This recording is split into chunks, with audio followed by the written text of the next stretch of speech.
فاتحہ۔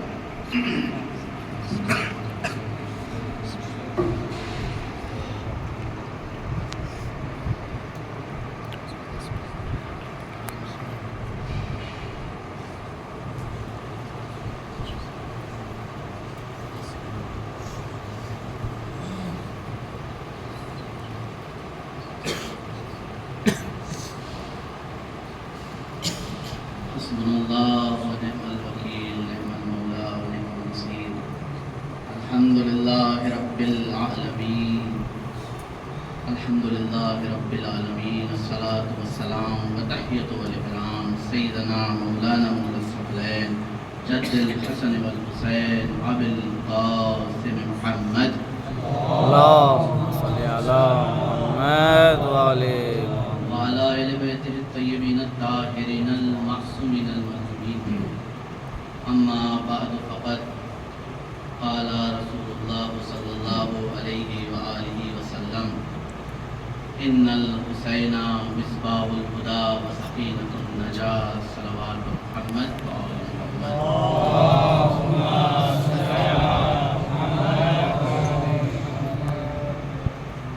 تمام حمد ہیں اس خالق اکبر کے لیے، مدبر الامور لم یزل ولا یزال، زیبا ہیں کہ جس نے پہاڑ قد جیسے درد کو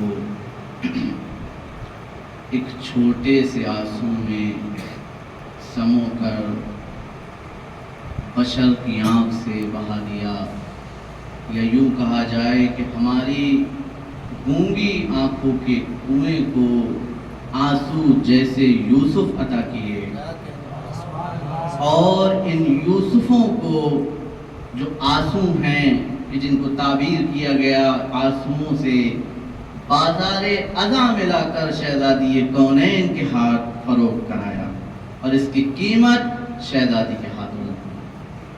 آنسو کی قیمت بہت ہے۔ سید الشہداء کی مجلس میں بہنے والا آنسو جو آنکھ سے نکلتا ہے مومن کے، اس کی اہمیت ہے، ارزش ہے اس کی۔ ان اللہ کے نزدیک، ائمہ معصومین کے نزدیک، کیونکہ روایات میں ملتا ہے کہ خود امام صادق علیہ السلام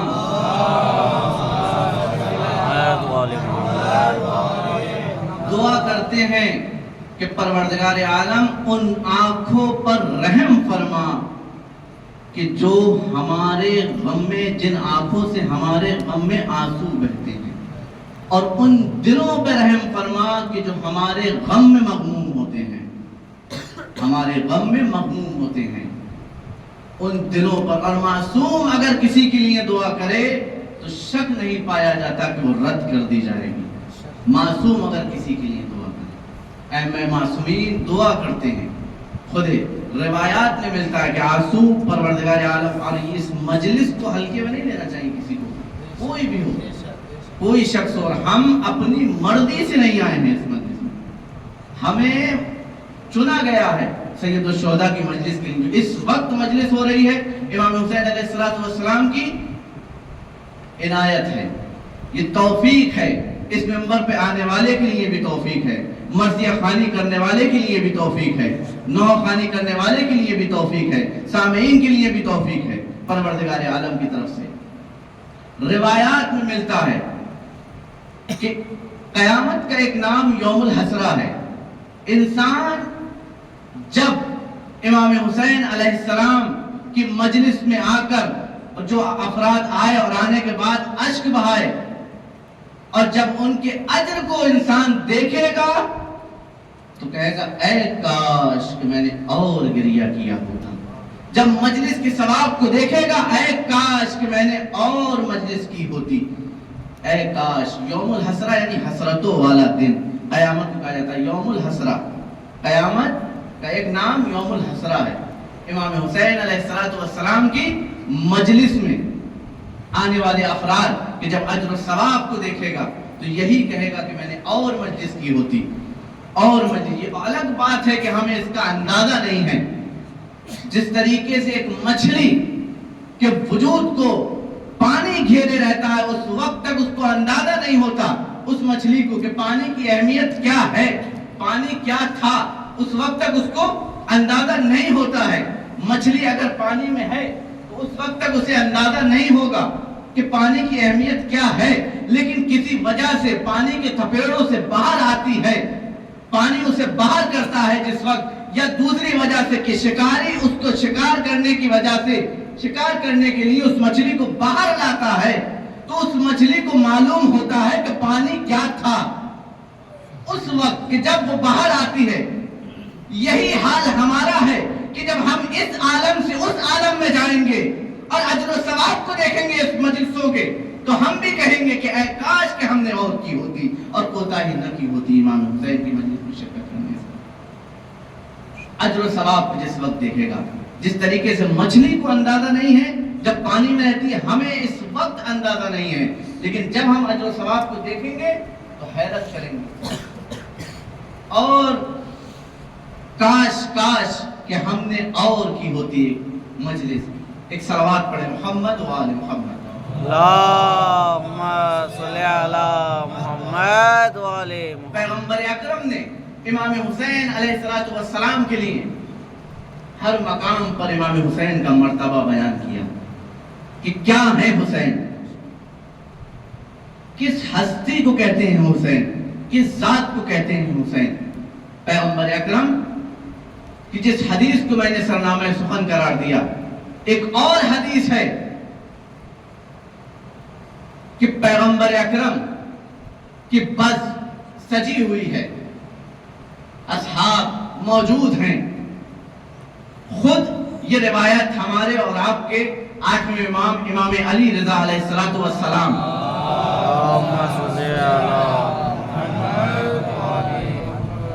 یہ روایت امام رضا سے، ان کے والد امام موسی قاذب، ان کے والد امام جعفر صادق، اسی طریقے سے سلسلہ امام زین العابدین علیہ السلام کی طرف گیا، امام چوتھے امام تک یہ سلسلہ گیا، اور خود امام سجاد علیہ السلام سے امام حسین علیہ السلام نے بیان کیا کہ دخلت علی رسول اللہ صلی اللہ علیہ وآلہ وسلم۔ اللہم صلی علی محمد و علی محمد۔ میں پیغمبر کی بزم میں داخل ہوا، امام حسین علیہ السلام اپنے بیٹے سے بیان کر رہے ہیں۔ وَإِنَّهُ عُبَيْ بن کعب، اور پیغمبر اکرم کی بزم میں پیغمبر کے پاس ان کے صحابی جلیل القدر صحابی عبی بن کعب موجود تھے۔ وَإِنَّهُ عُبَيْ بن کعب فقال لی یا زین السماوات والارض۔ فقال لی، امام حسین علیہ السلام کہہ رہے ہیں کہ میرے لیے پیغمبر نے فرمایا مرحبا بکا یا ابا عبداللہ، اے ابا عبداللہ مرحبا۔ پھر فرمایا پیغمبر نے مرحبا بکا یا ابا عبداللہ و مرحبا یا زین السماوات والارض۔ سبحان اللہ، پیغمبر نے کہا کہ اے ساتوں آسمانوں اور زمینوں کی زینت مرحبا، مرحبا یا زین السماوات والارضین، ساتوں آسمانوں اور زمینوں کی زینت مرحبا۔ جب پیغمبر کی زبان سے عبی بن کعب نے یہ سنا تو فوراً قال لہو، پیغمبر کے لیے کہا، پیغمبر سے کہا عبی بن کعب نے وَكَيْفَ يَكُونُ یا رسول اللہ زین السماوات والارضین عہد غیرک، اے پیغمبر، اے رسول، آپ کے علاوہ بھی کوئی ساتوں آسمانوں اور زمینوں کی زینت ہو سکتا ہے؟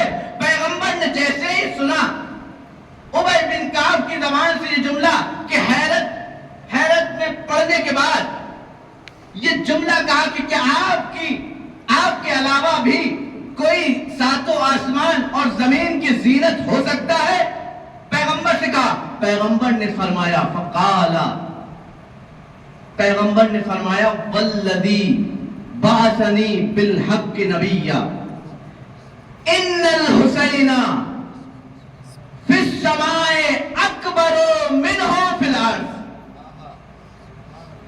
کہ قسم ہے اس پروردگار کی کہ جس نے مجھے برحق نبی بنایا، بے شک حسین علی کا فرزند زمین سے زیادہ آسمان پر بلند ہے، زمین سے زیادہ آسمان پر بلند ہے۔ پیغمبر نے جب یہ سنا اس کی زبان سے، پیغمبر نے فرمایا کہ تم حیرت میں ہو، تم صرف یہ حیرت میں ہو کہ پیغمبر نے حسین سے کہا کہ مرحبا یا زین السماوات والارضین، کہ ساتوں آسمان اور زمینوں کی زینت، مرحبا، تم اس پہ حیرت کر رہے ہو؟ حسین تو زمین سے زیادہ آسمان پر بلند ہے۔ اور کیا کہنے اس گھرانے کے کہ باپ جب منبر پر پہنچا تو کہا کہ مجھ سے جو سوال کرنا ہے کر لو، میں زمین سے زیادہ آسمان کے راستے جانتا ہوں۔ اور اسی کے فرزند کے لیے پیغمبر نے فرمایا کہ حسین زمین سے زیادہ آسمان پر بلند ہے، حسین زمین سے زیادہ آسمان پر بلند ہے، اسی کے لیے فرمایا۔ ایک صلوات پڑھیں محمد والے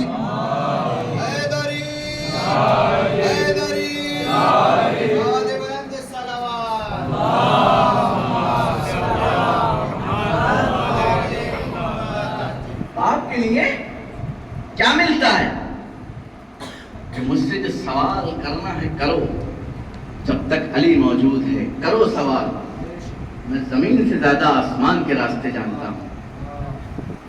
پیغمبر نے امام حسین کے لیے کیا فرمایا کہ زمین سے زیادہ اور کیوں نہ ہو حسین آسمان پر بلند، حسین کا مرتبہ ہی الگ ہے، حسین کا رتبہ ہی الگ ہے۔ پھر آگے حدیث میں ملتا ہے وَإِنَّهُ لَمَكْتُوبٌ عَنْ يَمِينِ عَرْشِ اللَّهِ إِنَّ الْحُسَيْنَ مِصْبَاحُ الْهُدَى وَسَفِينَةُ النَّجَاةِ، اور داہنی طرف عرش الہی کی لکھا ہوا ہے کہ حسین سفینہ نجات ہیں اور ہدایت کا چراغ ہیں، پیغمبر نے فرمایا۔ اور اسی حدیث میں یہ جملہ کہ جو آخر میں ہے کہ لکھا ہوا ہے عرش الہی پر داہنی طرف کہ حسین ہدایت کا چراغ اور نجات کی کشتی ہیں، اسی حدیث کے متعلق ایک راوی، ایک شخص آیا اور آنے کے بعد امام معصوم سے سوال کرتا ہے۔ امام معصوم سے سوال، کیا مولا آپ تمام کے تمام نجات کی کشتی نہیں ہیں؟ معصوم نے کہا کہ بے شک۔ معصوم نے فرمایا کہ کلنا سفن النجات، ہم تمام کے تمام نجات کی کشتیاں ہیں، ہم تمام کے تمام۔ پھر اس نے کہا کہ مولا پھر آپ کے جد نے امام حسین کے لیے یہ کیوں فرمایا کہ ان الحسین مصباح الہدی وسفینۃ النجاۃ، صرف امام حسین کے لیے کہ حسین ہدایت کا چراغ اور نجات کی کشتی ہے؟ امام مسکرائے اور مسکرا کے کہا کہ اما سفینۃ جدی الحسین اوسع واسرع منا، ہمارا امام حسین علیہ السلام، ہمارے جد حسین کا جو سفینہ ہے وہ تیز بھی ہے اور ہم سب سے وسیع بھی ہیں۔ پیغمبر کی حدیث، امام حسین علیہ السلام کے لیے فرمایا کہ حسین ہدایت کا چراغ ہے، نجات کی کشتی ہے، مرتبہ امام حسین علیہ السلام۔ پیغمبر نے بارہا منبر پر لانے کے بعد کہا کہ یہ حسین ہے، اسے پہچانو۔ امام حسین علیہ السلام کی ذات کے بارے میں امام حسین علیہ السلام کے لیے بہت سی حدیثیں، ثواب زوار امام حسین علیہ السلام کے زائرین کے لیے ثواب۔ ایک صلوات پڑھے محمد و آل محمد۔ اللہم صلی علی محمد۔ ہمارے اور آپ کے چھٹے امام امام جعفر صادق علیہ السلام اللہم صلی علی محمد۔ ارشاد فرماتے ہیں ان للزوار الحسین علیہ الصلوۃ والسلام یوم القیامہ فضلا، امام حسین علیہ الصلوۃ والسلام کے زائرین کے لیے فضیلت ہے قیامت کے دن. علی الناس یعنی تمام لوگوں پر جو فضیلت حاصل ہوگی امام حسین علیہ السلام کے زوار کو یوم القیامہ، قیامت کے دن. راوی سے جب امام حسین علیہ السلام بیان کر رہے تھے وہ کہتا قل تو ما فضلکم ما فضلہم، اس شخص نے کہا کہ ان کی فضیلت کیا ہوگی. آپ نے بتایا کہ فضیلت حاصل ہوگی تمام لوگوں پر زوار امام حسین کو، وہ فضیلت کیا ہوگی؟ امام نے فرمایا کہ یدخلون الجنہ قبل ب40 عام، کہ زوار امام حسین علیہ السلام جنت میں داخل ہوں گے 40,000 سال پہلے تمام لوگوں سے، یعنی تمام لوگوں سے پہلے زوار امام حسین علیہ السلام جنت میں داخل ہوں گے. فضیلت یہ ہے زوار امام حسین علیہ السلام کی کہ وہ 40,000 سال پہلے تمام لوگوں سے کہ جو زوار نہیں ہیں، امام حسین علیہ السلام کی زیارت نصیب نہیں ہوئی انہیں، ان سب سے پہلے 40,000 سال پہلے وہ داخل ہوں گے جنت میں. آگے روایت کا جملہ ہے کہ اور تمام کے تمام لوگ مصروف ہوں گے حساب و کتاب میں، لیکن زوار امام حسین ان سے 40,000 سال پہلے جنت میں داخل ہوں گے. ایک صلوات پڑھیں محمد و آل محمد.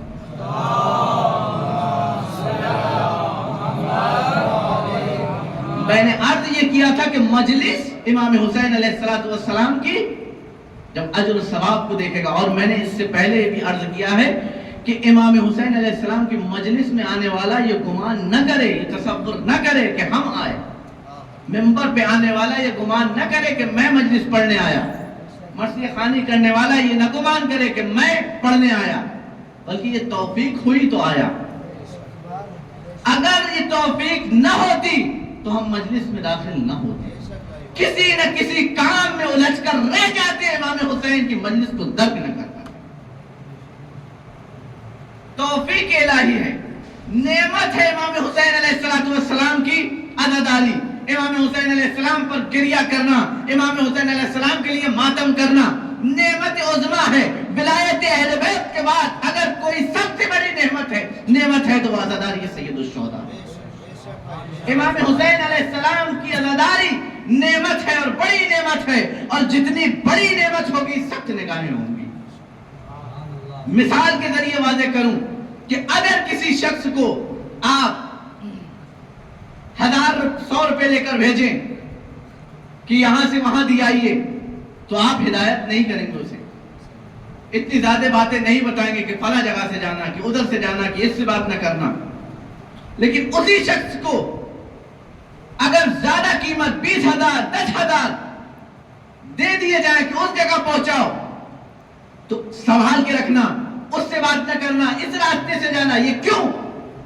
شخص تو وہی تھا، پیسے تو وہی تھے، وہ بھی قیمتی تھے، یہ بھی ہیں. تو اس نے کہا کہ فرق ہے، وہ کم تھے، یہ زیادہ ہیں، اور جب زیادہ ہو تو نگاہیں سخت ہوا کرتی ہیں.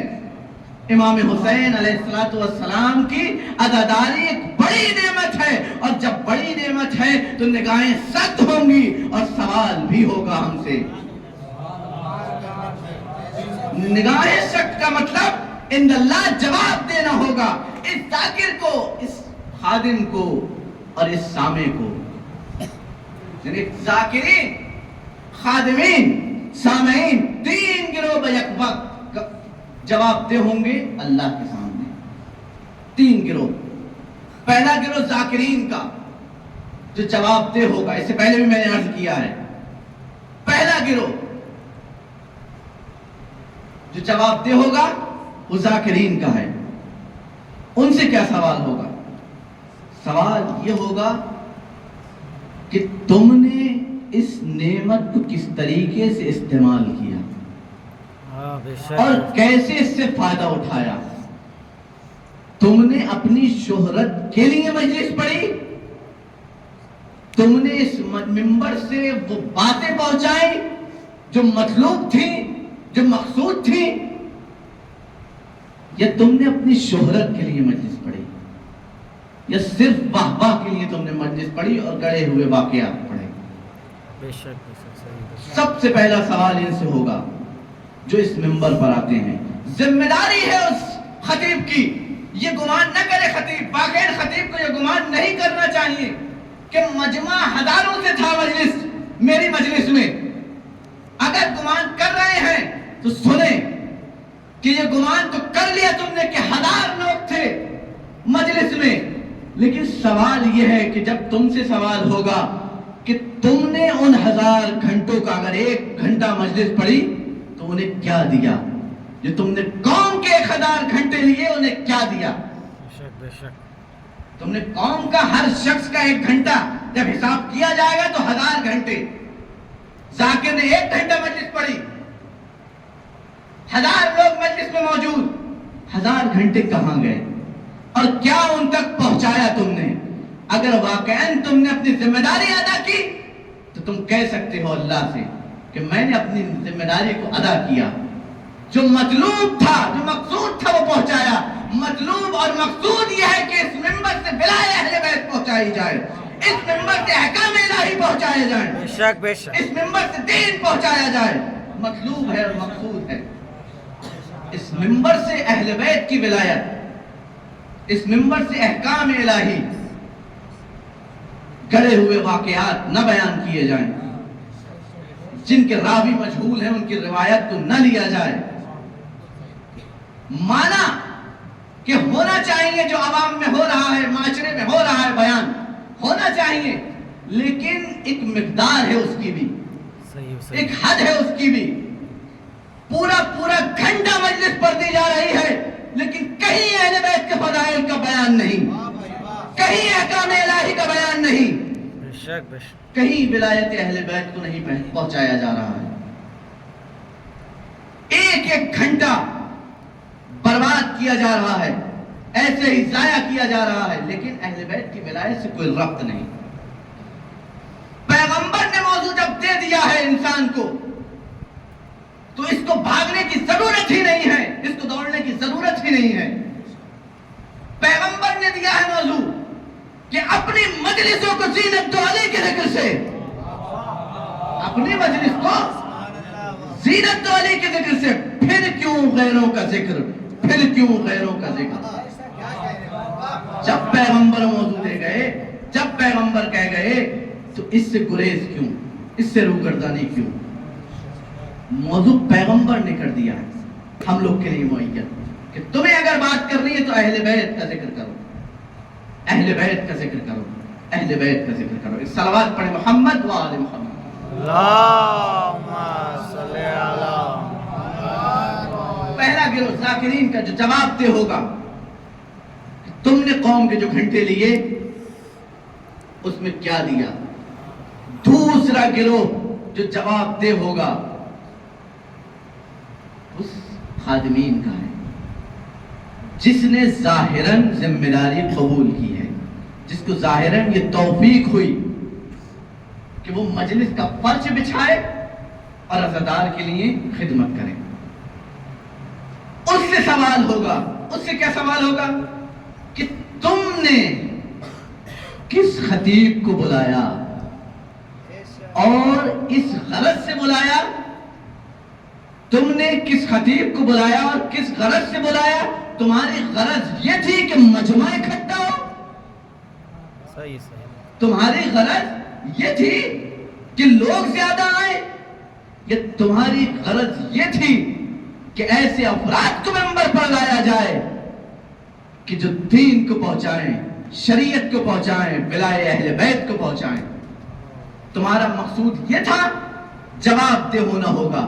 ایسے افراد کو منبر سے دور کرنا ہے کہ جو صرف آ کر صرف اور صرف بکواس کرتے ہیں، اس کے علاوہ کچھ نہیں۔ اہل بیت علیہ السلام ان کی مجلس میں اگر دیکھ لیں شروع سے آخر تک کہیں بیان نہیں ہوگا، حدیث رسول، حدیث معصوم نہیں ملے گی، صرف خیر کی باتیں، مقایسہ کرنا، یہ کرنا وہ کرنا۔ اہل بیت کا ذکر ممبر حسین ممبر رسول ذکر اہل بیت کے لیے ہے، غیر کے ذکر کے لیے ممبر نہیں بنا۔ دوسرا گروہ جو جواب دہ ہوگا وہ خادمین کا ہے، اور جب بات یہاں سے ہوئی ہے تو وہاں تک پہنچے گی۔ تیسرا گروہ سامعین کا ہوگا جو جواب دہ ہوگا، پہلا ذاکرین کا، دوسرا خادمین کا، تیسرا سامعین، سننے والے افراد۔ تم کیسی مجلس اور کیسی بزم میں گئے؟ حدیث معصوم ہے، ایک صلوات پڑھے محمد و آل محمد۔ اللہم صلی علی محمد و آل محمد۔ امام جواد علیہ السلام ارشاد فرماتے ہیں کہ من اصغى الى ناطق فقد ابدا، جس کسی نے کہنے والے کی بات کو غور سے سنا، جس کو کہتے ہیں کان دھر کے سنا، فقد ابدا، گویا کہ اس نے اس کی عبادت کی۔ پھر حدیث کا جملہ ہے کہ فَإِن كَانَ النَّاطِقُ عَنْ لِسَانِ اللَّهِ تَعَالَى فَقَدْ عَبَدَ اللَّهِ، اگر کہنے والا، اگر بولنے والا، اگر خطاب کرنے والا اللہ کی زبان بول رہا تھا، اللہ کی زبان، تو گویا سامعین اللہ کی عبادت کر رہے تھے۔ مطلب کیا ہے کہ اگر کہنے والا، اگر بولنے والا احکام الہی پہنچا رہا تھا، بلائے اہل بیت پہنچا رہا تھا، تو سامعین اللہ کی عبادت کر رہے ہیں۔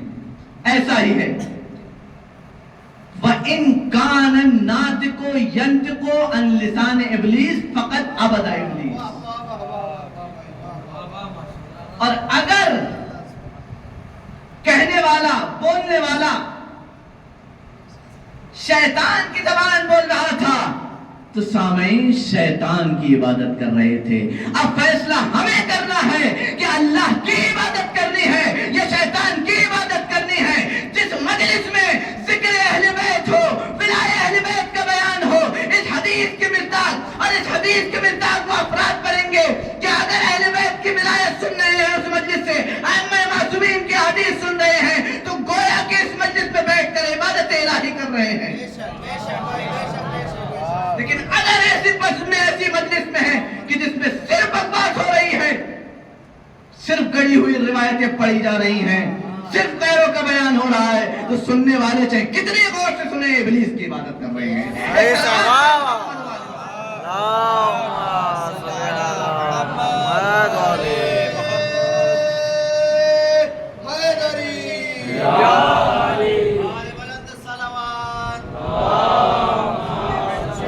تین گروہ جواب دے، اگر تینوں گروہ اپنی ذمہ داری کو نبھا دیں مکمل طور پر، تو یقین جانیں کہ ہمارے وجود میں انقلاب آ جائے۔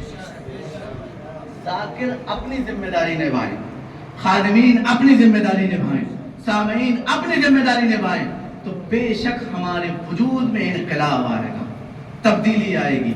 امام حسین علیہ السلام کی معرفت میں اضافہ ہوگا۔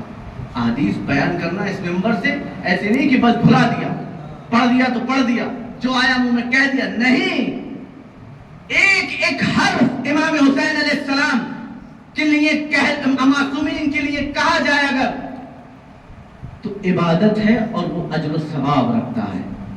خود معصوم کہتے ہیں کہ اگر کسی نے ہمارے لیے ایک شعر کہہ دیا، ایک بیت کہا، تو پروردگار عالم جنت میں اس کے لیے بیت تیار کرتا ہے، جنت میں اس کے لیے گھر۔ ایک حرف امام حسین علیہ السلام اہل بیت کی شان میں کہنے والا، اور بلائے اہل بیت ہمارے وجود میں اس طریقے سے ہونا چاہیے کہ ذرہ برابر بھی دشمنان اہل بیت کے لیے نرم گوچھا نہیں ہونی چاہیے، ذرہ برابر۔ اس سے پہلے بھی میں نے بیان کیا تھا کہ کوئی شخص ولایت اہل بیت میں، محبت اہل بیت میں، دعوی اہل بیت میں اس وقت تک قابل اعتبار نہیں ہو سکتا کہ جب تک دشمنان پر لعن نہ کرے، جب تک ان کے دشمنان سے برات نہ کرے، اس وقت تک قابل اعتبار نہیں ہو سکتا اس کا قول۔ لاکھ کہے کہ میں علی کا چاہنے والا ہوں،